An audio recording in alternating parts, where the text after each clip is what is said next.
What's going on, everybody? This is Seebass from Rockin with Seebass. And guess what?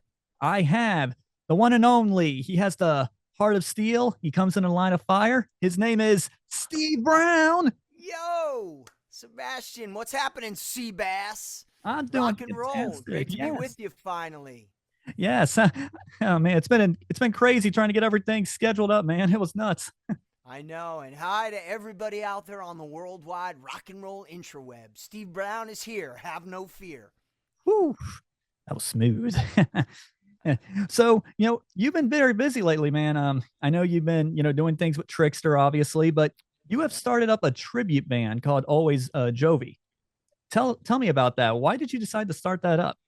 Well, it's something that's been on my mind for a long time, dude, for the last, even since the 80s, first and foremost, Bon Jovi, John, and Richie have always been one of my biggest influences and inspirations. Jersey guys, they were the band that, after Kiss and Van Halen and Rat, when I saw Bon Jovi live. Me and Pete, my singer and Trixter, were there. 1985 on the Invasion of Your Privacy tour. Saw Bon Jovi open up for Rat. When we saw that, that was the moment when I looked at him and I knew Trixter.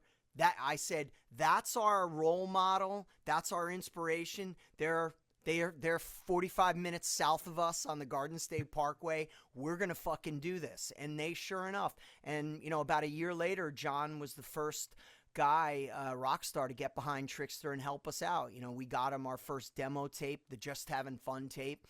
And he called us up and said how much he liked it, introduced us to the Skid Row guys, and sort of the chain of events was in the Jersey rock and roll history. It was Bon Jovi got signed, Skid Row got signed, and then Trixter.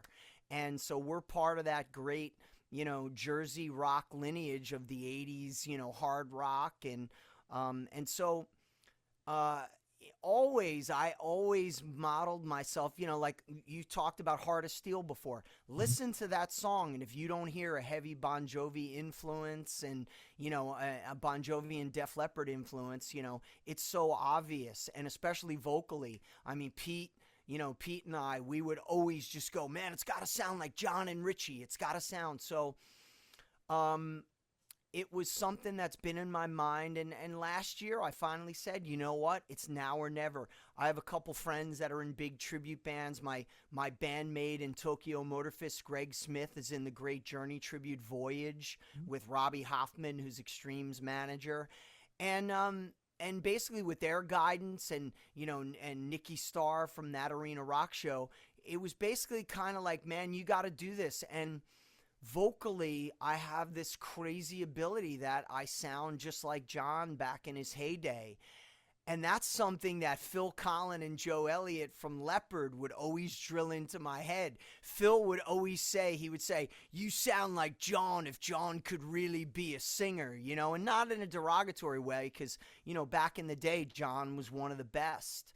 And, but when I started playing with Def Leppard, Phil was the one who told him, yeah, he sings like a cross between John and Richie. And the first time I ever jammed with Def Leppard doing sound checks, I did like over the mic, I did like a vocal riff, like a whoa, like the Wanted Dead or Alive thing. Right? And Joe goes, no Sambora in the Def Leppard show, man. Oh, snap. And it was, just a funny thing, but it was one of those things to where, it was always in my head. And then last year, I put the band together. I gave everybody a set list, and I kid you not, dude, we rehearsed once. We did one rehearsal, and it was like flawless. And I had Always, which is where we got the name from, Always Jovi, and the song Always and Bed of Roses, which are probably one of the the two hardest songs for any band right off the bat. And I knew if we could pull those songs off flawlessly, this is gonna be awesome. And we did it, and I put this band together. Devin Marie's the background singer, and she's like the X Factor. Joey Casada, who's in the band, who's now in Twisted Sister, Yes, which I is saw that. crazy. He's been my bandmate, with the Eric Martin band and doing some Trixter shows, played on half of the Ace record. So he's the total Tico Torres, and And then we have another guy who's going to be filling in for him, which is hot off the presses. This guy Frankie D'Esposito, because Oh, Joey's not going to be able to do all the shows because of Twisted Sister rehearsals, and so we have to, as always, you have to have backups. right. And so we have that, and Chris McCoy and Fred Gorhow, who's my guitar player with me with Wizards of Winter, who does just a fantastic Sambora job. He can play just like Richie. So again, man, I'm just so excited. My good friend Kevin Humphris, who I played with on and off for the last 20 years, Jersey bass player, phenomenal. So we're really excited, and like I said, we had one rehearsal and we nailed 90% of the show, and I was like, this is going to be real. And it's been a little over a year now that we put the band together, and we're less than a month away from our first show, so we're really looking forward to it. Yeah, and you told me it was April 18th, Yeah, and it's going to be in where again? Cincinnati? and yeah, Versailles, Ohio, at the BMI Event Center. Oh man. Yeah. Okay. And what's even interesting about this is you're bringing up the members and Devin Marie the vocals. What made you feel like you had to bring in a female vocalist to kind of contribute to your vocals? Like, how did that come to play? That's a great question. And well, first and foremost, it was like I build a band as a tribute like no other, because I looked at everything that's out there, and, just so everybody knows, this is not an impressionist band. I'm not wearing a wig. Obviously, you've seen the promos. Oh yeah. Our model is like, there's a great Led Zeppelin tribute out there, our friends in Get the Lead Out. And then there's a Queen tribute. Mark Martel does Queen One Vision. Looks nothing like Freddie Mercury. This is about doing the music pitch perfect, album perfect, but we're incorporating some of the live elements that all the fans recognize. I was there from the beginning with Bon Jovi, so I know all the intricacies, but that's what it's about. It's not being, and we have some of my good friends are in some of the other bands, Slippery When Wet, who's a New Jersey band. They look just like they look like it. But our thing is the music is the star of the show. So with that being said, there are other aspects that I wanted to, what's going to make us different from the 20 other tributes that are around the world. So having a female singer that can also do unbelievable high harmonies, and her vocal adds so much to the show, but we're also able to do one of Bon Jovi's biggest hits in the last 20 years, Who Says You Can't Go Home. Hmm. And a couple of the other ones that I'm not going to reveal the secrets now, but Devin's going to be singing a couple other songs in the set, some regular Bon Jovi songs. So there's a different element, and then, that's making it a little bit extra special. And that's what I'm trying to do, is to try to put together a show that you're going to hear everything as it should be, and the way we remember John's voice when he was in his heyday, because sadly nowadays he doesn't sound like that, and I've reached out to John and people in his camp to try to help him with his voice, and I'm hoping that by July, when Bon Jovi does these first couple shows, that John is a lot better than he is now. Oh yeah. I'm actually going to be going to one of the shows in New York, so I look forward to that. Awesome. Well, again, man, John is a dear friend. I love him. And if he's listening, I'm here to help you, buddy. You know it. I sent you a text, so get back to me. Come on, John, do it. Now, other than, Always Jovi, you've been doing a lot of other crazy things with a lot of other artists. In fact, you just Yes. mentioned to me before we started this that microphone that you've talked about has quite a history. You told me that Ace Frehley actually sang on that. Yeah, yeah, and pretty much right here we did the vocals to probably half the album of 10,000 Volts. Standing That's Ace, I'd be sitting here right at my computer and my interface, and Ace would stand right behind me and do the vocals. We'd have headphones on. So yeah, this microphone, this is my Neumann TLM 103 that I've had for probably 20 years now, and I've done, all the Trixter records that we've done here, and pretty much anybody that comes in, this is what we use. And I have this mic and another mic that Ace gave me that's in here. I just had the Angel guys here, Frank Domino and yes. Punky, working on, we just did 5 songs, the vocals for their new record. And yeah, so I've been really busy over the last couple of years, really focusing on my producing and songwriting career. And last year I got Lorraine Lewis, Femme Fatale. I got her a record deal with Cleopatra Records, and producing her new record, which is coming along phenomenal. It's so great, and we just got another two songs done that Bruno Ravel from Danger Danger fame is mixing right now. And Oh man. yeah, it's busy. It's crazy, man. I don't know how, and behind me in my garage, back through that black door, I have my whole video set up for Always Jovi, that Nick and I have been programming, doing all the video content. So it's a busy but awesome time. I love what I do so much that it's never work, though it's crazy juggling everything. It's still, I'm one of the most blessed people on earth to be able to do this. Mhm. And I genuinely still have that fire that I had when I was a little kid, and the energy to do it. Thank God. I mean, you're still great, and you're one heck of a guitar player. I got to tell you. Oh, thank you, What made you man. want to learn to play guitar? I know you probably heard that several times. Yeah, well, I mean, it's very simple. It was two guitar players, Ace Frehley and Eddie Van Halen. When I heard Kiss Rock and Roll Over and Van Halen won, my life changed forever. And it was basically I sold my soul to rock and roll. Mom, take me for guitar lessons because I want to be those guys. And it's crazy how some I guess from 1979, 30, 20 years later, 10 years later almost, that I got to meet Ace and become friends with Ace, and I got to become friends with Eddie Van Halen, and sadly both those guys are no longer Mhm. with us. I miss them every day, but I cherish the times that I had with them and my heroes.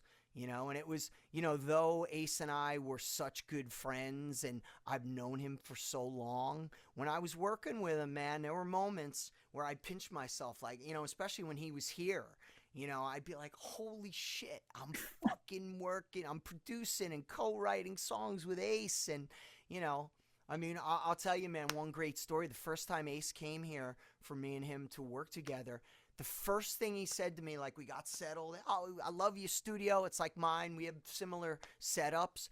And the first thing he said to me was, he goes, Steve, you got any Kiss videos? I want to watch a Kiss video. So I'm like, yeah, I have all the master, reels from, the Kiss stuff. I have the master, digital transfers, whatever. So I put on the 77 Largo show, which to me is there, at the peak of it. And we sat here. I have a picture of it, of Ace sitting here watching that. And we watched that video before we did any work. And I'll never forget, man, one of the coolest things was I was sitting right here. He was right next to me, and we're watching this video, and we're watching the Shock Me thing. And he goes to me, Steve, he looked at me, he goes, Steve, we were so fucking cool. And then he proceeded to go something like, yeah, everything's so fast. He goes, yeah, we were also, me and Peter were so coked up, and I was like, oh, I can't believe this, man. This is crazy. And then we got to work, and I think the first song we wrote here was we wrote 10,000 volts Mhm. together. And that was a good video too. I love that video. Oh, man. Yeah. It's the only song of his over the last 25 years that's in the Spotify top 10. So it resonated with a lot of people. And I will say, and I've said it, I'm going to say it till the day I die, working with Ace and making that 10,000 volts record was one of the proudest moments of my musical career, hands down. And man, that is amazing. Yeah. I wish I would have met Ace. I was lucky to see Oh, him live when he opened for Alice Cooper, and that was probably one of the best shows I've seen, right next to Alice, of yeah. course. And speaking of us, I mean, I've seen you guys back in 2015, believe it or not, back in JD Legends. And I Oh, remember, yeah. Nick and I were talking about that show. I remember that. yeah, I That was remember, what, Dockin' and Firehouse. yeah, yeah. And I remember Pete doing some bartending, and you were like, ah, Pete, a great vocalist, but also a great bartender, too. Oh man, yeah. Well, I'm 7 years sober now, so there's no more of that for me. But yeah, we certainly tore it up back then. And I remember that show. That was a lot of fun. I had just come, if I remember correctly, I had just come back from one of my Def Leppard runs. So it was Hmm. like getting back into the Trixter groove. But I remember that was a lot of fun, that show. And it was always great anytime we get to play with our friends in Firehouse or with Dockin, as I like to say, Uncle Don Dockin. That was one of the first tours we ever did back in 1990. We opened up for Don Dokken solo. So, incredible. Just, love it. Well, not only that, I mean, you guys also did a huge pay-per-view with Warrant and Oh, Firehouse, and that had to be cool. That tell me any cool stories about that. I mean, come on, you're on well, paper. that was the Blood, Sweat, and Beers tour. That was definitely probably the most fun we ever had out on tour. I mean, it was all great, but that was at the height of it. And sadly, it was the last great, what do we say, hair metal tour, big rock Mhm. tour of the 80s. That was the one, and we none of us knew what was coming around the corner with grunge. So 1991 was a transitional year, but for Trixter, we were able to make the best of it and rode. We were one of the last bands to do great tours. Us and Firehouse and Warrant. That tour will live in infamy because of that. And for us, 1991, we had One in a Million came out, and we went out on tour. We did a week with Poison in February of 1991. Then we went out on tour for 4.5 months with the Scorpions, and that was our first big go around, doing every arena in North America. We did Canada and America with the Scorpions, sold out everywhere. I mean, it was just mind blowing. And then we got this offer. We had two offers for the summer, and it was so hard. We got offered the David Lee Roth tour, which, Oh as you can no. imagine, for Oh me, man. was like, I mean, for all of us, for me and Pete and PJ, it was like, holy shit, David Lee Roth and Cinderella. And then we got the Warrant and Firehouse tour. And for some reason, our managers, and I mean, I got to be honest with you, it was, Warrant offered us more money. And it was kind of like, there were a couple people who said, you know what, man? The new David Lee Roth record isn't really selling well. The Warrant record, Cherry Pie, was already at 2 million, and I think it was kind of the consensus was, I think you guys would be better with Warrant than you would be with David Lee Roth, and that was so hard because Dave, of course, Van Halen, are heroes, and we were also really pushing. I was pushing our agent so hard, and I tried to call Ed Van Halen to get us on the For Unlawful Carnal Knowledge tour of 1991, because that was starting in I believe June of 1991, but we had already committed to Warrant, so that was another thing. And who did Van Halen take out on that tour? They took out Alice in Chains, Hmm. which Yes. would be one of the bands that wiped us all out. But with that being said, and I'm sorry, one thing I'll tell you, and I think you know this, I love to talk and I love to tell stories. Oh So yeah. everybody out there, bear with me. The punchline's going to be great on this. But we went out on this tour, and nobody thought it was going to be that successful, but I think it was the perfect timing, and it was the perfect pairing of three bands who were, we became brothers so fast. The Warrant guys, the Firehouse guys, we all just were like, it was like a traveling high school fucked up football team. Everywhere we went, it was a party. We would start drinking during the day, and it was like a barbecue every day. It was the greatest summer vacation you could ever imagine, going from city to city. And what had happened was the fan base, and this was before the internet, that the fan base and the fans, it's just word of mouth. And everywhere we went, these crowds kept getting bigger and bigger and bigger. And I got to be honest with you, man, we played to some of the biggest crowds that we ever did in our career on that tour. I remember we did Summerfest in Milwaukee. We did the main amphitheater. There was 38,000 people there. And it was like, man, that was like, and 38,000 people during the day. When you see everybody, it was like, it was an ocean of people. And it was one of the greatest, sort of couple shows that we had. We did the World in Chicago, which I think it's called something else now, is the World Amphitheater. There was 42,000 people there. And it was mind blowing. And this just kept going on and on throughout the tour. And we finished in October of 1991 with a sold out show at the Universal Amphitheater in LA. And one of the craziest stories about that ending of that tour was that our old radio guy at MCA Records, this guy Bill Bennett, who's no longer with us, who was he was hugely responsible for our success with Trixter, getting us added to radio. He became the president of Geffen Records. And so on a day off, we were living LA, Hollywood. We were staying at the Riot House on Sunset, and we were going to our gigs and coming back. It was real great rock star shit. It was the best. Pauly Shore was out with us. We went to the Comedy Store, saw a private show with Dice Clay, hung out with him. It was like the best. So one day, we got invited on a day off to go to Geffen Records to see our friend Bill Bennett. And Bill brings us into his office, and we just wanted to go to get all free CDs. We loved going to record companies, raid the vaults, and get free, free Whitesnake, Guns N' Roses, Tesla shit, whatever else they had. But Bill goes, guys, I want to play you this new band that's starting to blow up for us at radio right now. And we're like, oh, cool, man, who is it? And he goes, it's this band Nirvana from Seattle. And this is beginning of October in 1991. And he plays us Smells Like Teen Spirit. And I remember going, oh, that's cool, man. It sounds kind of like Cheap Trick meets Black Sabbath. I don't know where I came up with that, but, it was neat. And he gave us all the original promo stuff, the original smiley face shirt. And PJ and I laugh about this, and we've talked about it in various documentaries and then we proceeded to walk back to our hotel carrying this bag. And it might as well been carrying the ticking time bomb that was going to blow up the whole genre, which, as we all know, a couple months later, it did.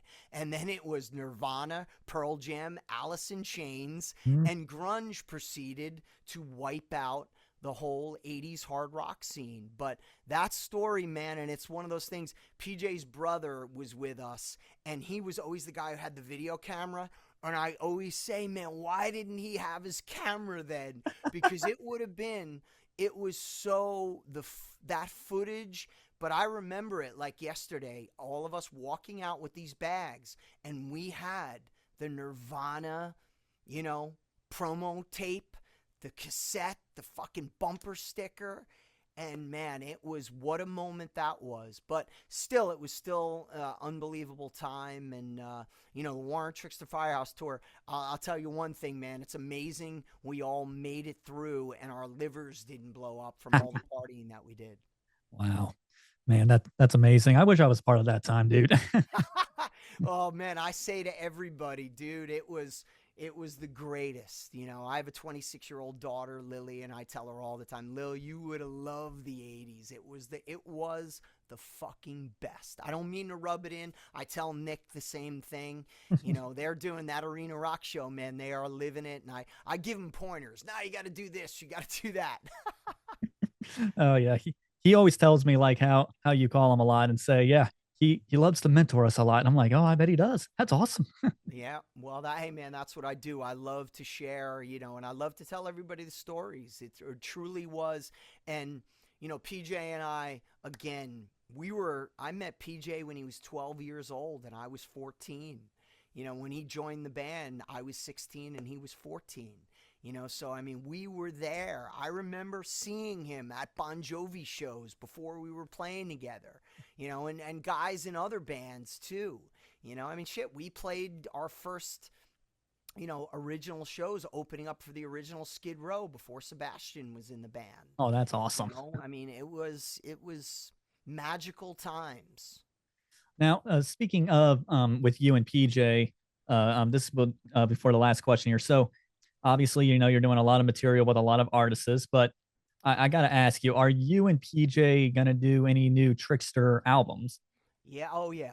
It's already done, written. I have it 75% recorded right now. Wow. 75. Um Oh, it's just, you know what it is, man? It's time. You know, they're not an I need like a 50-hour day. I need days to be 50 hours for me to do everything that I need to do, but we are working on a documentary.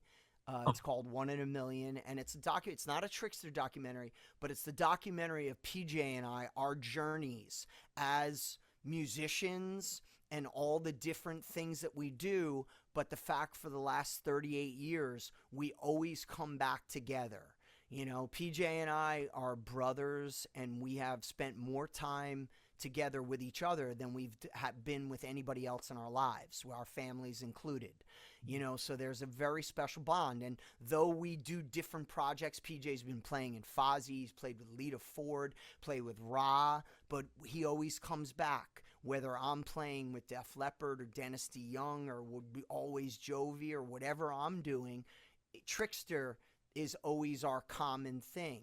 And especially now more than ever that, you know, the other guys aren't in the band anymore and we're a trio now with our great new addition, our drummer Ben Hands, mhm. it's that much more special. So, you know, I make no bones about it. You know, look, I want to do something special with the record, and I just don't want to make another record and put it out, you know, and have it be it. I want something else to come along with it. And we have a very, you know, as I told you, the stories that I'm telling you now, they're going to be part of this, but it's much more than that. You know, Mhm. there's going to be some dark stuff there that, you know, that that I've dealt with, and, you know, with with my, sort of, battling, you know, alcoholism and getting sober and stuff. And, you know, it wasn't always, you know, it's not always all the smiles and the happiness, you know, though we try to portray that. I mean, Trickster, in general, we're all about positivity and fun. Mhm. It was all about, that was it. But sadly, you know, there's a lot of dark stuff that happens as well. And, I think it's going to be a phenomenal thing. My good friend Alex Castino, who is a Paramus guy who I grew up with, he's directing it, and he worked for VH1 and MTV for years. He did the Aerosmith Behind the Music 20 plus years ago. He just did the whole Behind the Music reset, you know, whatever, the revamp. He did the Wolfgang Van Halen one. And the guy filming and editing it's another guy, Dave Malone, who's a childhood friend of mine. And me, Dave, and Alex, we all grew up together, pretty much with PJ as well. You know, so there's a real, you know, heartfelt and brotherhood that's involved, and I think it's really going to touch people, and it's going to be the perfect companion for the new album. Oh man.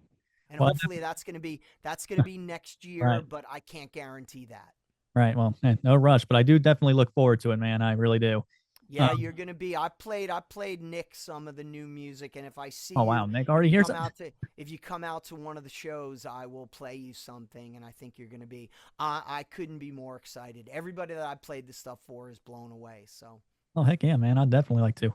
Well, man, it's been great. You're amazing. I love your stories, man. It's been amazing. So, is there any words of encouragement for all the people out here? I would say words of encouragement are never give up on your dreams and do what you love. You know, I've been blessed with this career and life, and that you know, of rock and roll, and, you know, meeting my heroes, working with my heroes, and it never gets lost on me how blessed I am. You know, I work harder than anybody that I've ever met to do this, but I love every minute of it, and it never feels like work to me. And I couldn't do it without all the people out there, people like you supporting me, and all the fans watching it. You know, so that's the most important thing. You know, and just, you know, and realize how lucky we are. You know, we just, you know, today I just got word that a friend of ours, Tommy DiCarlo, the singer for Boston, Yes. passed away at 60 years old. And, you know, losing Ace, you know, a couple months ago. You never know when your time's going to come, and especially for me being almost 7 years sober, I came close to death a few times, and I know that living life is what it's all about, and enjoying and seizing every moment that you can, and making music and being part of it, whether you're a fan or not. We're all in this together, so let's enjoy it and have fun. Heck yeah, and I enjoy your music as always, man. And to everybody, thank you for listening. This has been great, and this has been Steve Brown from Rockin' with Seebass. All of y'all, take care and keep on rocking.